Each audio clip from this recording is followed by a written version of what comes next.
Este es mi hospital, el Hospital General de México, y ahora en lugar de este hospital hicieron una caja de zapatos ahí espantosa, ¿verdad? Este era un hospital muy hermoso de tiempos de don Porfirio. Bueno,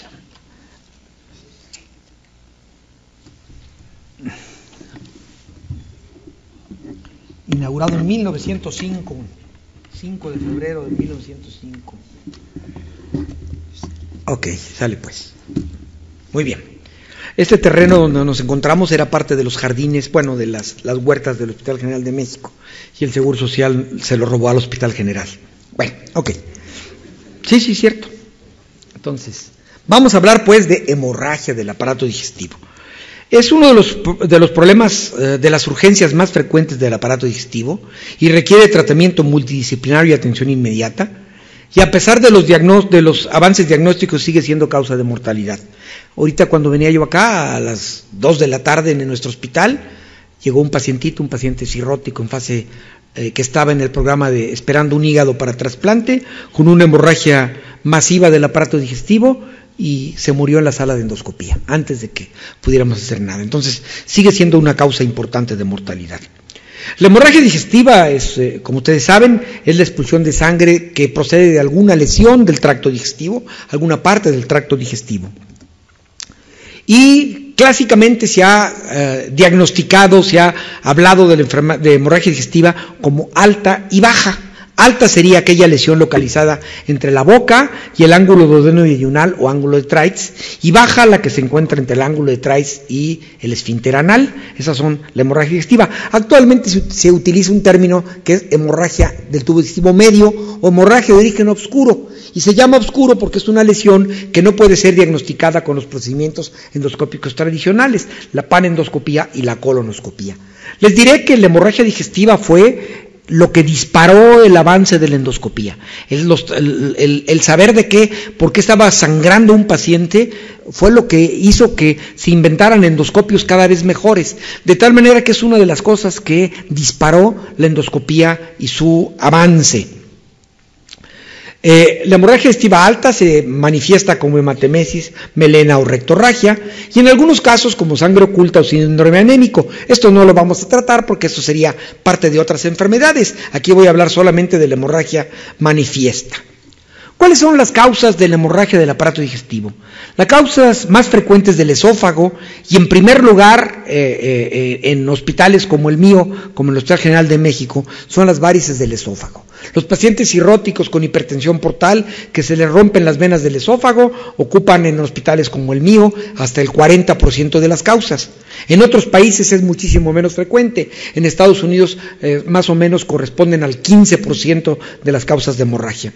La otra causa frecuente de hemorragia del tubo digestivo alto de origen esofágico es el desgarro de Mallory-Weiss. La enfermedad de Mallory-Weiss, ustedes recuerdan que es un desgarro de la unión esofagogástrica producida por un esfuerzo violento, particularmente por un esfuerzo de vómito, y que desgarra el esófago. Úlceras, ya sea úlcera péptica o infecciosa, como las que vimos por citomegalovirus, esofagitis péptica, tumores, cuerpos extraños y quemaduras. Pero de todas las varices esofágicas y el Mallory-Weiss son las más frecuentes. En el estómago, la causa más frecuente son las gastritis agudas y las gastropatías, particularmente la gastropatía por la toma de medicamentos antiinflamatorios no esteroideos. La gastropatía por AINES es una de las causas más frecuentes de hemorragia del aparato digestivo, particularmente en los pacientes mayores. La úlcera péptica, en Estados Unidos la úlcera péptica es la causa más frecuente de hemorragia del aparato digestivo. En nuestro país la úlcera péptica cada vez es menor, pero sigue siendo una causa. Las varices del estómago, tumores, malformaciones, etcétera, etcétera. Pero los dos primeros, las gastritis y las gastropatías y la úlcera péptica, y luego las úlceras y las varices gástricas, son las 4 causas más importantes de una hemorragia masiva del aparato digestivo. En el duodeno, la úlcera duodenal es la causa número 1. Y en Estados Unidos la úlcera duodenal es la causa número 1 de hemorragia, por lo cual vamos a detenernos más adelante un poquito. Pero la inflamación del duodeno por parásitos como anquilostoma duodenal o la duodenitis péptica también son una causa. los tumores duodenales, las varices duodenales, malformaciones y la hemorragia que viene del árbol biliar llamada hemobilia, también son causas de posible hemorragia duodenal. La hemorragia del intestino delgado, hemorragia de origen oscuro, se ve en algunos padecimientos como la tifoidea, pólipos, divertículos, en algunos tumores malignos, pero particularmente en nuestro país la causa frecuente de manera epidémica es cuando hay tifoidea. Recuerden que Salmonella typhi vive en las placas de Peyer del intestino delgado, muy cerca de la válvula ileocecal, en donde ulceran la mucosa y pueden provocar hemorragias importantísimas en un paciente que tiene además tifoidea. Eso es que tiene fiebre alta muy importante. En el colon, la causa más frecuente obviamente son las lesiones rectales y anales, especialmente la enfermedad hemorroidal. Recuerden que todos los adultos tienen o tenemos hemorroides, ¿sí?, que es parte de la evolución. Cuando el hombre, que era un animal de 4 patas, se convirtió en un animal de 2 patas, esas venas del esfínter anal sin válvulas se quedaron sin protección y son las que provocan las hemorroides, que son normales en todos los adultos. A algunos les molestan, a otros no, ¿verdad? Pero también fístulas o fisuras. En niños y en otros pacientes, los pólipos son una causa relativamente frecuente, igual que la enfermedad diverticular. Pero me detengo en tumores malignos. Los tumores malignos son una causa bastante frecuente de hemorragia del aparato digestivo bajo. Muy frecuente.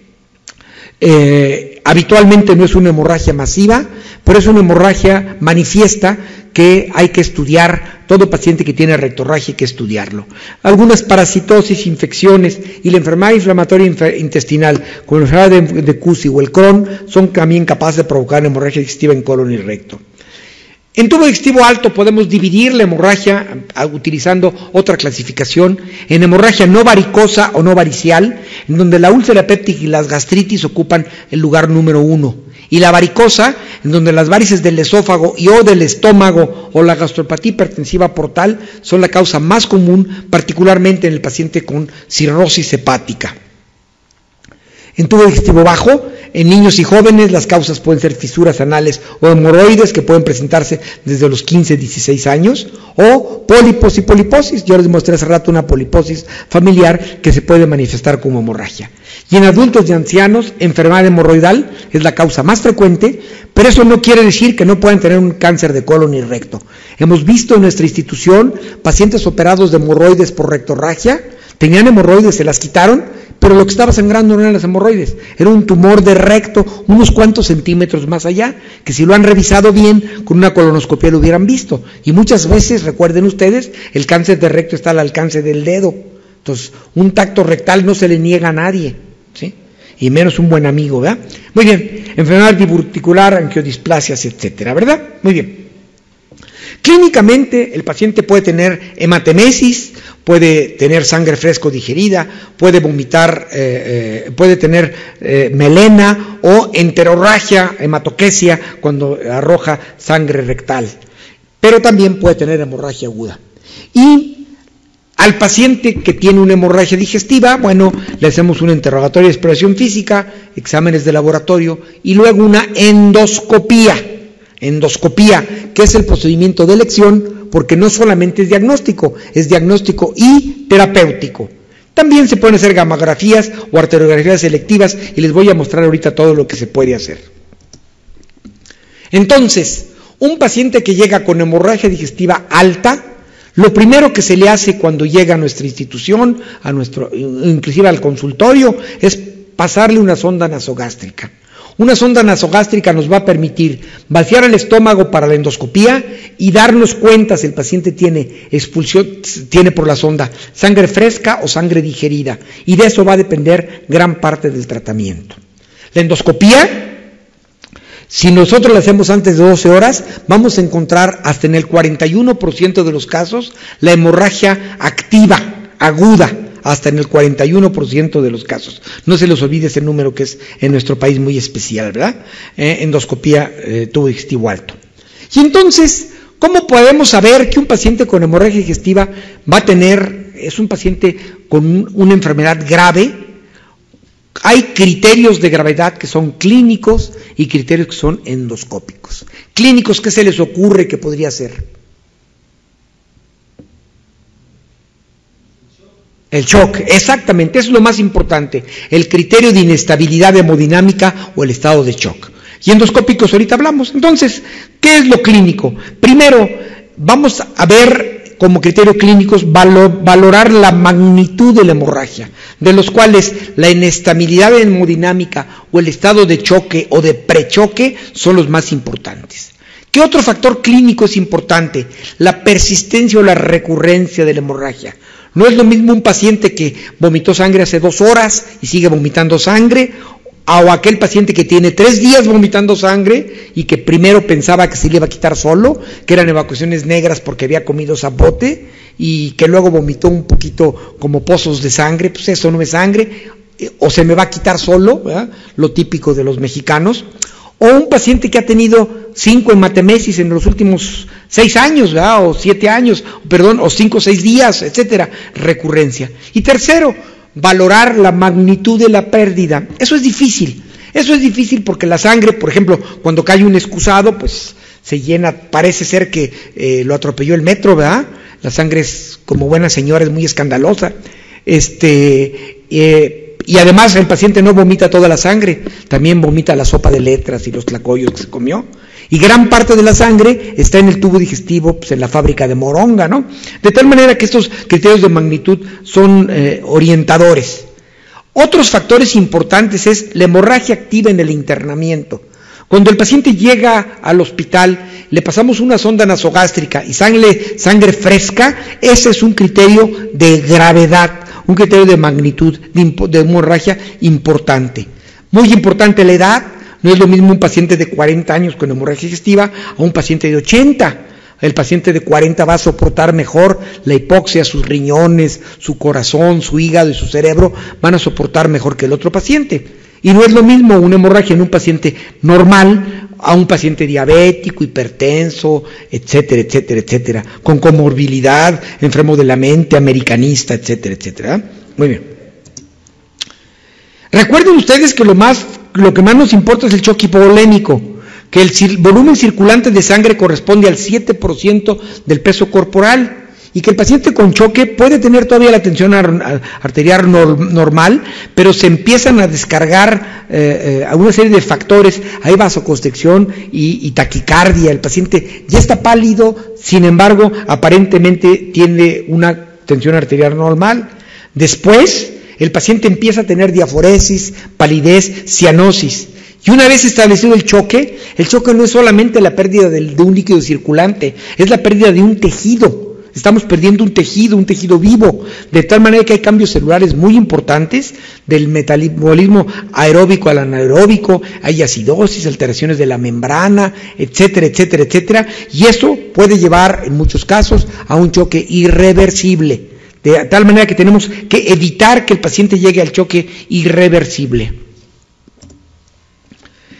Y la hemorragia se clasifica según la Sociedad Norteamericana del Comité de Trauma en 4 grados, en donde ustedes observan cómo la pérdida de sangre va de 750 mililitros a 2000, de 1, 2, 3, 4, 750, 1500, 2000, etcétera.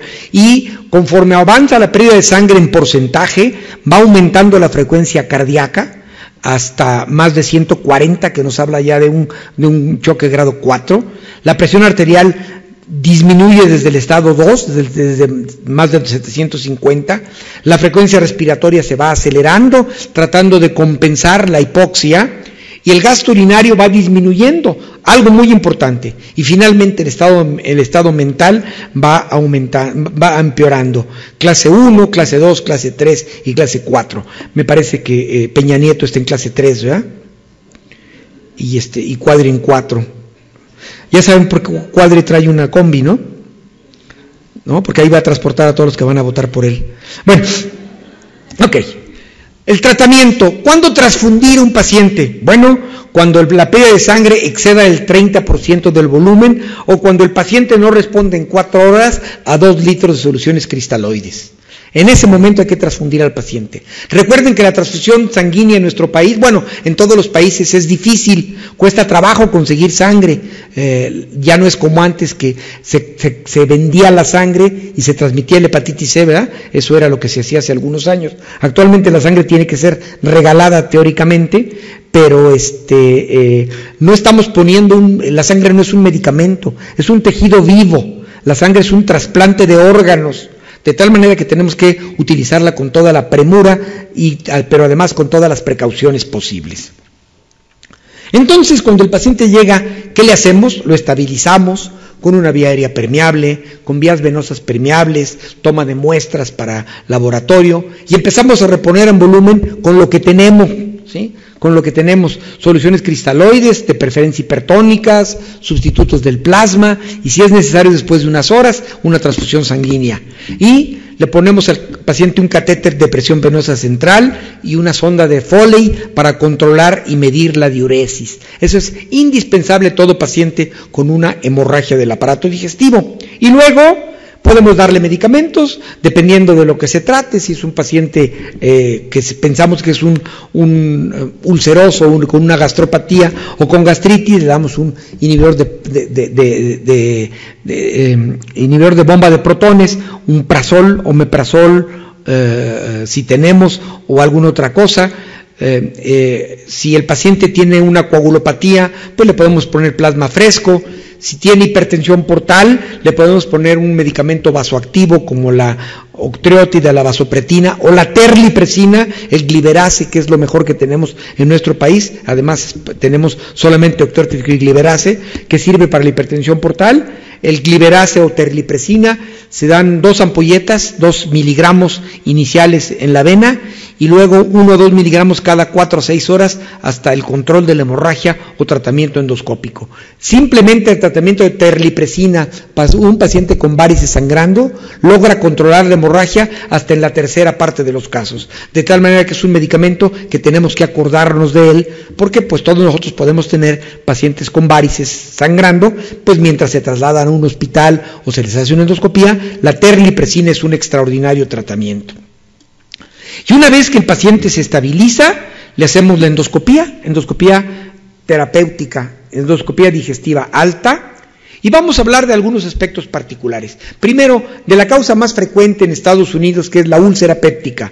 La úlcera péptica que ocupa más del 50% de los casos de hemorragia digestiva en Estados Unidos, particularmente por la gran cantidad de pacientes que toman antiinflamatorios no esteroideos, que como ustedes saben es una de las causas de la úlcera péptica. La úlcera duodenal se ve 2 veces más que la úlcera gástrica, y se calcula que en los Estados Unidos hay de 50 a 150 casos por cada 10,000 internamientos al año, y se autolimita en el 80% de los casos, pero sigue teniendo una mortalidad de hasta el 10% en los grupos de alto riesgo, ancianos, hipertensos, infartados, etcétera, etcétera, etcétera. Y endoscópicamente se clasifica la úlcera péptica que ha sangrado utilizando la clasificación de Forest Lane, en donde la hemorragia 1A es la hemorragia pulsátil, cuando vemos el chorro de sangre pulsando. La 1B es cuando la sangre brota, hemorragia pulsátil. Esas dos son hemorragias activas. La 2A es cuando se ve la arterita, el vaso visible. La 2A. La 2B es cuando se ve un coágulo pegado, adherido a la lesión. La 2C es una pigmentación de la lesión, y la 3 es fase limpia. Las 4 primeras, 1A, 1B, 2A y 2B, requieren un tratamiento endoscópico de inmediato. El vaso visible, el vaso visible, es una arterita habitualmente que está en la úlcera y que tiene una especie de pseudoaneurisma que se rompe, y entonces cuando ustedes ven la úlcera, ven la bolita roja. Otras veces ven esto, es una úlcera, aquí está la úlcera, y aquí está el chorro de sangre. ¿Lo ven? ¿Sí? De un lado al otro, el chorro de sangre. O de aquí, ahí se ve el chorro de sangre, ahí se ve el chorrito de sangre, 1A. O a veces, aquí se ve el chorro de sangre, y este es el vaso visible, este o este. Este es el vasito visible. Y este es un coágulo pegado, un coágulo adherido. Entonces son estigmas mayores de hemorragia digestiva. Aquí tenemos un vaso visible, otro, es de lo más frecuente, otro, un coágulo adherido y sangre brotando por un lado de una úlcera. Estos son factores de hemorragia. Muy bien, esta es una úlcera pigmentada, una 2C, y esta es una úlcera limpia. Algunos pacientes tienen cosas raras, por ejemplo, este caso lo traigo porque me impactó mucho, un chamaquito de 7 años con una enfermedad que se llama nevo azul. Es una malformación congénita en la cual los pacientes tienen nevos, como su nombre lo indica, en todo el cuerpo, pero también en el tubo digestivo. Y entonces tenían junto al píloro este nevo azul, en la parte de arriba, junto al hiato, este nevo azul doble, en el intestino delgado este nevo azul. Le vimos como unos 25 hasta donde llegó el endoscopio. 25, y pues como son lesiones vasculares, pues hay que inyectarles, hay que ponerles electrocoagulación, pero lo más probable es que este niño se muera de una hemorragia digestiva. Entonces por eso lo traje, porque bueno, está feo. Y a veces hay varices del duodeno, por ejemplo aquí tenemos varices duodenales, ¿las ven? Y aquí está una varice duodenal sangrando. En un caso de pancreatitis crónica, aquí está el páncreas todo dañado, y aquí está una varice duodenal sangrando. Antes de pasar a tratamiento endoscópico, vamos a hablar un poquito de la hemorragia de origen oscuro. Es aquella hemorragia que está ni en el escolon ni en el estómago, sino en el intestino delgado. Y entonces, para averiguar dónde está, se utilizan radiología, intervencionista de preferencia, gammagrafía, endoscopía con cápsula o enteroscopía, y finalmente, en algunos casos, endoscopía transoperatoria. Aquí tenemos, donde se observa la flecha, una arteria que por cierto está dañada, como ustedes ven, está muy adelgazada en esta zona de aquí, tiene arteriosclerosis en el intestino delgado, y aquí se ven los chorros de la sangre que está en el intestino delgado. Esta es una angiografía por sustracción. Aquí se observa el catéter que llega hasta la arteria, es una de las arterias yeyunales, y aquí donde están las flechitas son sangraditos. Aquí está el intestino dibujado muy bonito, son sangraditos. A estos casos el radiólogo puede inyectar directamente a las arterias coágulo del mismo paciente para intentar detener la hemorragia. Y esta es una gammagrafía, se le ponen al paciente eritrocitos marcados con hierro radioactivo, y se observan aquí hemorragia en el intestino delgado, y acá hemorragia en la fosa ilíaca derecha. Esta es la vejiga eliminando la sustancia. La cápsula endoscópica, aquí tenemos la primera cápsula, la primera que hubo, la que les mostré antes, y esta es la cápsula nueva. Hay unas que se ve un solo lado, y hay otras que se ven dos lados, y hay 4 compañías que fabrican cápsulas, y entonces el paciente se traga su cápsula. Si la hemorragia no es tan importante, tiene unas antenas en la pared y utiliza un aparato para captar las imágenes, y al otro día el médico revisa las imágenes y puede encontrar telangiectasias como esta, hemorragia activa como esta, en un paciente con endoscopías prematuras previas, con sangre fresca y angiodisplasia en el yeyuno. ¿Cuál es el problema? Que no sabemos exactamente dónde está la hemorragia. Sabemos que está sangrando en el intestino delgado, pero son 6 metros. Entonces, para saber qué es lo que estamos haciendo y qué le podemos hacer con una cápsula, nada, solamente diagnóstico. De tal manera que por eso es que la cápsula ahora se está utilizando más el enteroscopio de doble balón. Aquí está un enteroscopio con un balón aquí y otro balón acá, y esto que se llama sobretubo, y un sistema que va inflando un balón y luego el otro.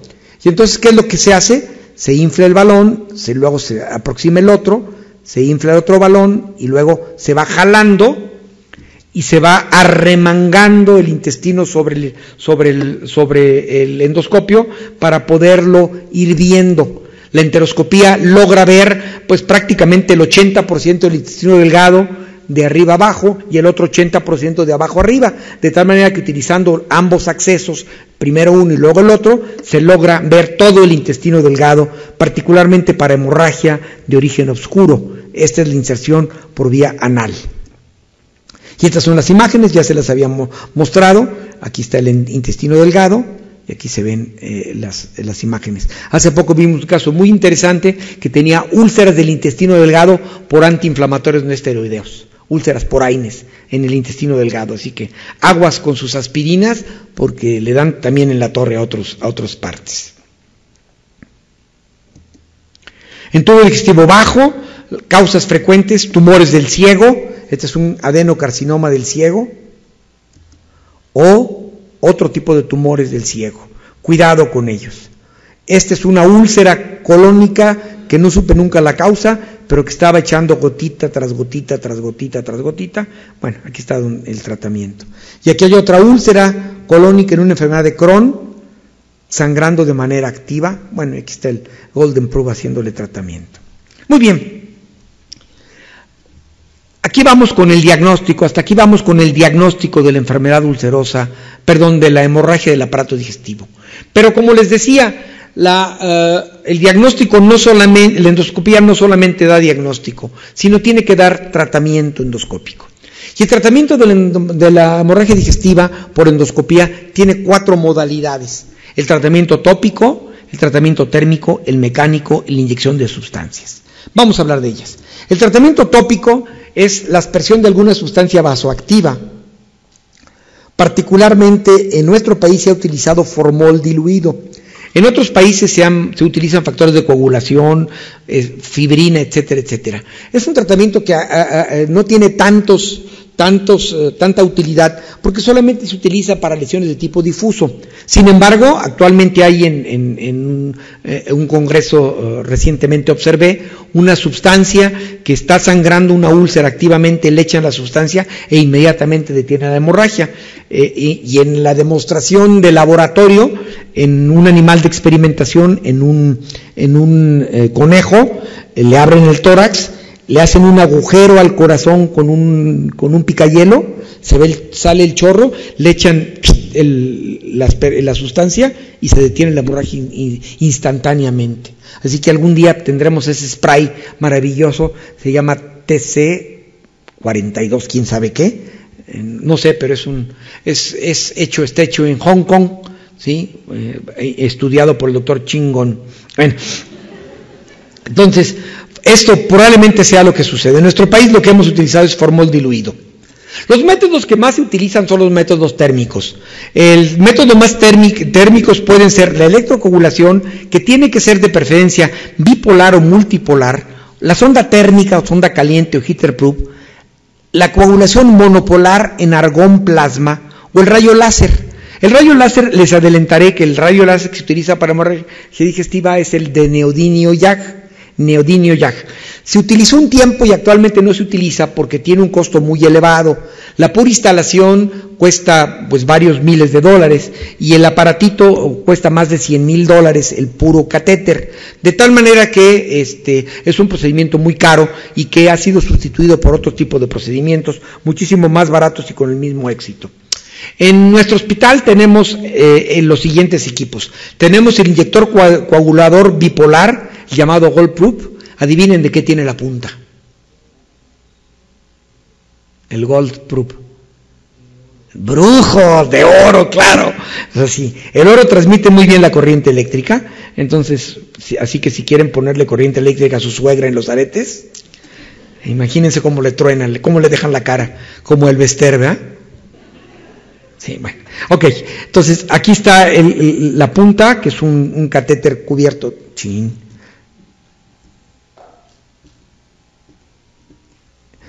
Por estar hablando mal del Bester, ya me llegó una maldición de la pinche bruja. Bueno, aquí está el Gold Proof, es un catéter de oro que quema las lesiones, pero además este aparato tiene un inyector.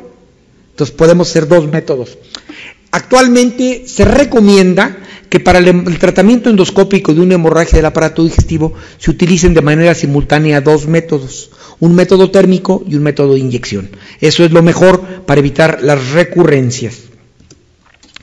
El otro equipo que se utiliza con cierta frecuencia es el equipo de sonda caliente, el llamado heater proof. El heater proof es un aparato que tiene una cubierta de teflón y una punta de aluminio. Y entonces esta sonda caliente se coloca sobre la lesión, se apachurra la lesión, se plancha la lesión y se aprieta el botón y entonces calienta a alta temperatura y plancha las lesiones y eso logra controlar la hemorragia. Y como es aluminio no se pega y entonces no levanta el pedacito de tejido, de tal manera que es un procedimiento muy útil. Provoca un calor de mayor de 250 grados centígrados, pero en una zona muy pequeñita, provoca una coagulación coactiva. Y logra unos resultados de hemostasia hasta en el 93% de los casos, con un índice de hemorragia del 17 al 22%.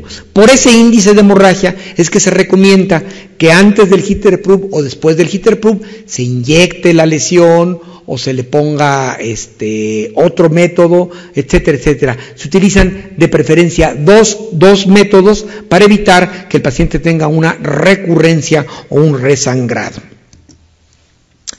El equipo de argón plasma es un equipo muy utilizado. Aquí tenemos dos fuentes. Esta es la fuente original que teníamos de argón plasma y esta es la fuente que tenemos actualmente. Son, como ustedes ven, cada vez es más pequeñita. Es una coagulación monopolar pero sin contacto. Eso es, avienta la corriente lejos del endoscopio. Y entonces aquí está el primer paciente que tuve. Es una pechuga de pollo. Y aquí le estamos quemando. El color rojo es el gas argón y esta es la quemadura que provoca. Término medio, bien cocido. Entonces, esto permite una quemadura de unos 1 o 2 milímetros de profundidad, de tal manera que solamente lesiones superficiales las puede controlar muy bien. El argón plasma es un sistema maravilloso y normalmente se utiliza con mucha frecuencia. Aquí tenemos argón plasma, ahorita viene. Ahí está el argón plasma, como ustedes ven, coagula desde lejos, sin tocar la lesión. Esto nos permite, pues, hacer una coagulación y impedir que se venga el pedacito de tejido. Yo puse en mi carro uno de esos, y cuando se me atraviesa un pecero, le quemo un huevo, le aviento un rayo de esos, ¿no? Aquí tenemos una úlcera, ahí está la úlcera, y sin contacto, desde lejos, estamos quemando toda la lesión.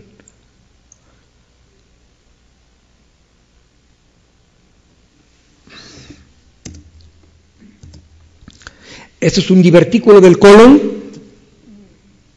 sangrando activamente. Es raro que se vea un divertículo sangrando activamente, pero en ese caso se vio. Y entonces el argón plasma nos permite, en el sitio donde está sangrando, echarle la quemadura, quemar donde está la arteria, quemar dentro del divertículo, y eso controla la hemorragia sin necesidad de un tratamiento quirúrgico. Este es un cáncer gástrico que estaba sangrando en capa y como ustedes ven, pues está siendo quemado por el argón plasma.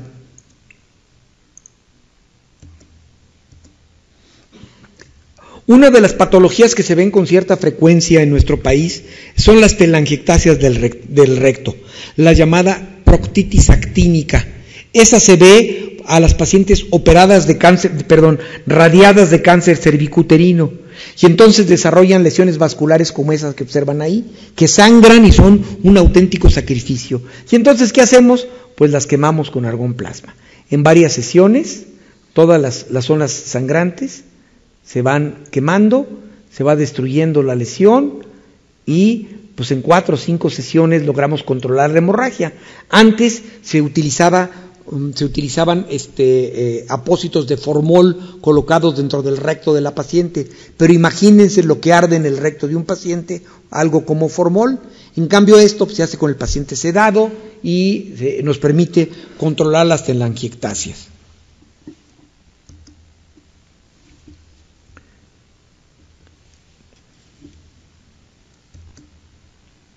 Este es un caso muy interesante. Es un pacientito al que mi residente le quitó un pólipo. Ahorita se va a ver. Ahí está el pólipo. Ahí está, abajo se ve el asa de polipectomía. Ya le cortó el pólipo. Pero dejó el pedículo. Te digo, ay, muchacho, ¿cómo eres güey? Ven, te voy a enseñar cómo lo hace el maestro.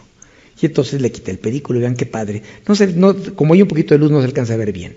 Pero vean, ahí está quitando el pedículo. Una polipectomía perfecta, ¿sí? Para que no para que vean cómo lo hace el maestro. ¿Y qué pasa cuando el maestro anda de hocicón? Ahorita van a ver. Ahí va. ¿A ver la hemorragia? Ahí está una arteriota. Miren. Ay, mamacita, ¿verdad? Se le cayeron los chones, no al paciente, sino a mí. Entonces le inyecté adrenalina, ahí se ve cómo se está inyectando adrenalina, y como la adrenalina, el efecto vasoconstrictor, de inmediato se pone el tejido blanco, ya dejó de sangrar, y entonces luego pues, le pusimos argonplasma, ¿verdad? Para poder controlar esa hemorragia. Pues esto es, para que no ande uno de hablador, ¿verdad? Sí, uno de mis maestros, el doctor, bueno, miembro de la academia, que ya murió afortunadamente, bueno, que ya murió hace algunos años.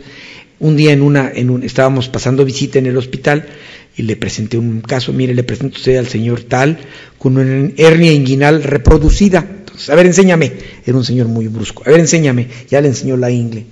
Y yo nomás, ¿quién fue el pendejo que te operó eso? Usted, doctor. Así que aguas con lo que uno dice, ¿eh? Bueno, el láser, como decíamos, tiene muchos usos en medicina, pero no requiere contacto y sus resultados son similares que los otros procedimientos. Pero el costo ha hecho que el láser ya no se utilice. Se utiliza, por ejemplo, en bronquios para destapar bronquios y cosas así. Pero en aparato digestivo, prácticamente el neodimio YAG ni el dióxido de carbono en láser se utilizan. ¿Qué otro tratamiento utilizamos? El tratamiento mecánico. El tratamiento mecánico, particularmente la ligadura a las varices esofágicas o a la aplicación de grapas o clips. La ligadura a las varices esofágicas es un procedimiento que ha sustituido a las antiguas ondas de Schoenstatt-Blackmore, aquellas ondas de compresión que se le ponían al paciente para controlar la hemorragia. Seguimos utilizando. Cuando no podemos hacer el tratamiento endoscópico, o cuando el paciente llega a las 4 de la mañana y no hay endoscopista a la mano, y es un paciente cirrótico sangrando de manera masiva, a ese paciente hay que ponerle una sonda de balones por un tiempo corto, porque eso le va a salvar la vida. Igual que el agua me la salva a mí.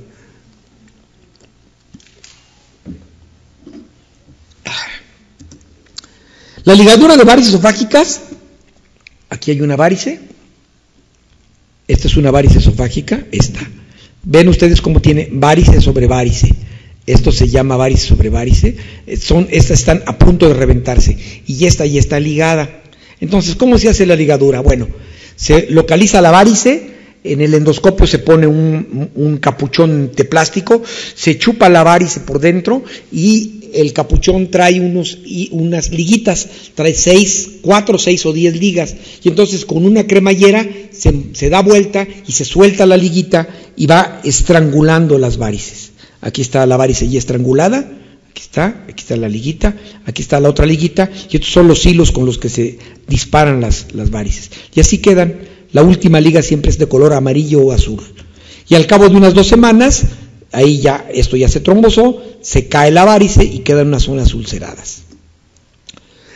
Otro método que utilizamos es los clips, las grapas, los endoclips o hemoclips. Los hemoclips requieren una pinza especial y el problema para hospitales como el mío, Hospital General de México, un hospital privado de todo, es que cada una de estas grapas vale más de 2,000 pesos. Pues con esta pinza y este aparatito se localiza la lesión y se engrapa. Aquí les engrapamos un Mallory base y aquí una úlcera, aquí viene la pinza abierta y con un sistema de cremallera se deja la pinza amarrada. Y aquí tenemos una ulcerita con un vaso visible y ahí va la grapita. Eso es. Ahora ya hay aparatitos con grapas de 3 patas o coronas, un aparatito que se pone fuera del endoscopio, se ve la lesión y se avienta la corona, no más que si una grapa normal vale 2,500 pesos, una grapa de corona vale como 5,000, híjole, ¿verdad? Como que cada vez que muerde uno 5,000 pesos, que está grueso, ¿no? Muy bien, la terapia de inyección es de las más utilizadas porque es la más barata. Un inyector vale 250, 300 pesos, más como $40, pero son desechables y los utilizamos como unos 10 veces en el hospital, ¿verdad? Entonces, se puede inyectar adrenalina, solución salina, polidodecanol, alcohol absoluto, adhesivos, en fin, y el efecto depende de la sustancia. Y como ustedes ven, logra una hemostasia de más del 90% con una recurrencia del 22%. Normalmente, en toda hemorragia digestiva, lo que hacemos a las lesiones es, primero les inyectamos y luego les hacemos un método térmico o una grapa. Es como manejamos actualmente las lesiones. Aquí tenemos una úlcera con un vaso sangrante, aquí está el chorro, y a esta le inyectamos alcohol absoluto. Aquí tenemos unas varices del esófago, y primero les inyectamos polidodecanol, y ya que estuvo controlada la hemorragia, las ligamos. Y este es el doctor Neil Shohendra. Neil Shohendra es un médico indonesio, y estas son varices del fondo del estómago. ¿Sí? Entonces, a las varices del fondo del estómago se les inyecta cianocrilato, como ustedes ven, está sangrando a chorros. El cianocrilato se combina con lipiodol para que sea radiopaco, y entonces se clava en la aguja y se inyecta la sustancia. Ustedes observan aquí cómo esto negro es el lipiodol. En cuanto entra en contacto la sustancia con la sangre, se solidifica. Le estamos inyectando cola loca a las varices, y se hace una cosa como esta. ¿Sí? Van a ver ustedes, esta es una gran varice del estómago, y aquí hay más. Ahorita Shohendra le va a poner más. Como ustedes ven, es indonesio, igual que un médico en mi hospital que es indionesio. Aquí está la inyección, mire. Esto lo hacemos todos los días en el hospital, bueno, como 2 o 3 veces por semana en el hospital. El problema es que el paciente tiene que comprar su cianocrilato, pero bueno, no cuesta tan caro. No es cola loca, se llama histoacril. Entonces, este es el procedimiento de elección para las varices del fondo del estómago. ¿Y qué creen? En Estados Unidos no está autorizado. Todos los norteamericanos, las varices del estómago o les ponen ligadura o les rezan a San Cucufato o no sé qué hacen, pero no tienen autorizado este procedimiento, que en todo el mundo es de elección. Ya ve que los norteamericanos son muy inteligentes. Muy bien, ya terminamos el aspecto endoscópico y nos quedan algunos minutos. Entonces hablaremos finalmente cuando la hemorragia digestiva no se controla por endoscopía, cuando hay recurrencia temprana. En ese caso podemos utilizar 2 métodos. Uno de ellos es la radiología intervencionista. Esto consiste, como ustedes saben, en tratar la hemorragia a partir de la arteria. Y la otra, pues el procedimiento quirúrgico, ¿verdad? De tal manera que la radiología intervencionista consiste en la angiografía selectiva, en meter un catéter a través de la arteria femoral hasta la arteria sangrante, puede ser la coronaria estomáquica, la mesentérica, las arterias cólicas, las yeyunales, encontrar la zona de la hemorragia e inyectarle al paciente coágulo, gelfuam, adrenalina o pequeños pedacitos de metal, le llaman coils, como los coils de metal, y eso logra controlar la hemorragia en un porcentaje importante de los casos. Por supuesto que tiene un riesgo. Al inyectar la arteria, dejamos parte del territorio sin vascularidad, entonces existe algún riesgo. Por lo tal, la hemorragia tiene que ser muy, muy selectiva y muy cercana al sitio del sangrado, porque si lo hacemos más atrás, dejamos una zona amplia sin hemorragia. Y el otro procedimiento que podemos utilizar es la cirugía. La cirugía está indicada cuando hay una hemorragia torrencial, ya no masiva, ya torrencial, más allá del IVA, ¿verdad? Donde observamos la salida de sangre de un vaso de tal magnitud que impide la observación de la lesión, inunda rápidamente el campo visual.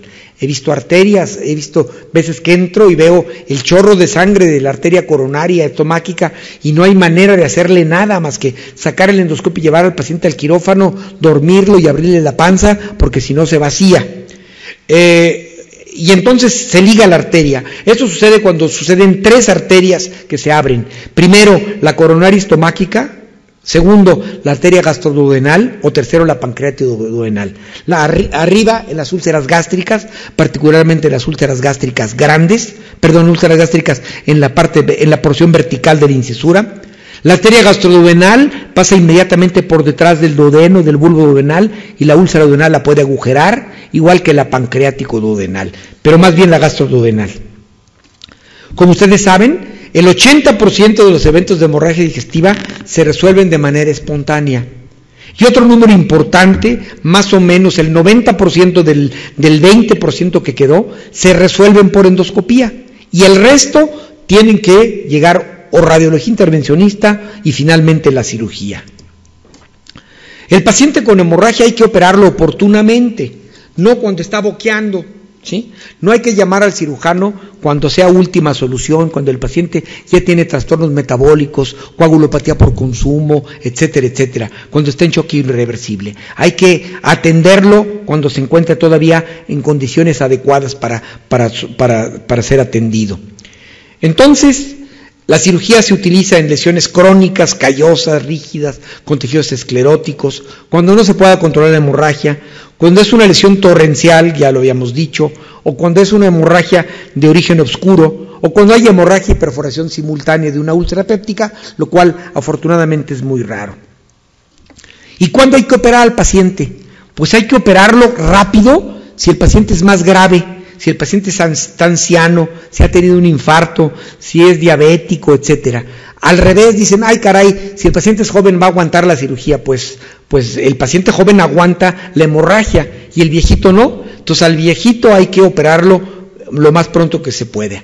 También hay que operar al paciente que tenga algún tipo sanguíneo raro, un AB negativo, o hay dificultad para la transfusión sanguínea, cuando faltan recursos de tercer nivel, o por factores personales, ¿verdad? Hay personas que no admiten la sangre por cuestiones religiosas, y esos pacientes, pues, a lo mejor es mejor operarlos antes que requieran una transfusión, ¿verdad? Aunque ahí el médico, pues, tiene la posibilidad de decir, si usted por su religión no se deja transfundir, yo por mi religión no lo puedo operar, ¿verdad? Tengo una religión que me impide operar a los que no se dejan transfundir. Muy bien. Y entonces, lo primero que hacemos es controlar la hemorragia, ligamos el vaso o el pedículo sangrante, y si el paciente está bien, podemos hacer una gastrectomía, una vaguectomía, en fin, lo que sea. Y en algunos casos hay que utilizar lo que se llama endoscopía transoperatoria. La endoscopía transoperatoria es un procedimiento en el cual al paciente se le abre la barriga y durante la operación el cirujano le hace un orificio en el intestino y se mete el endoscopio y se va guiando para localizar el sitio de la lesión y no estar pues abriendo el intestino a ver dónde está sangrando, porque en ocasiones esto cuesta mucho trabajo, endoscopía transoperatoria. Finalmente, bueno, la verdad es que nosotros los cirujanos, yo soy endoscopista y cirujano, y cuando el endoscopista que no es cirujano no puede, nosotros los cirujanos decimos, no le den vuelta, si no pueden, pues yo sí puedo, ¿verdad? Es cierto. Bueno, ok, eso sería el tema que le estoy dando en lugar del doctor Abdo, seguramente lo traía mejor que yo, pero bueno, finalmente para no quedar fuera de ninguno de los temas y que no pierdan una hora, porque si no era esperar hasta el siguiente ponente. Pues muchas gracias por su atención.